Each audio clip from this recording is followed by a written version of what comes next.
जगहिया के दर्शन देखाई जी।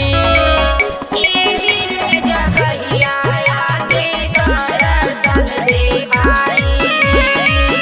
एही रे जगहिया के दर्शन देखाई जी।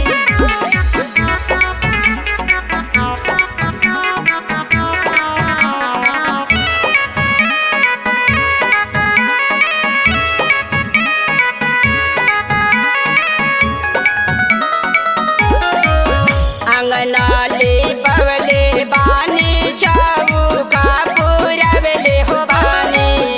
दर्शन खातिर हमारा उरा के बोलवले हो बानी। अंगनाले पवले बानी चौका पुरवले हो बानी। दर्शन खातिर हमारा उरा के बोलवले हो बानी। ओहिल रहिया अइबो कहिया लागल आस पुराइया रे लागल आस पुराई जी।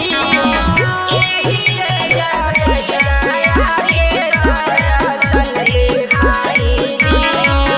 एही रे जगहिया के दर्शन देखाई जी।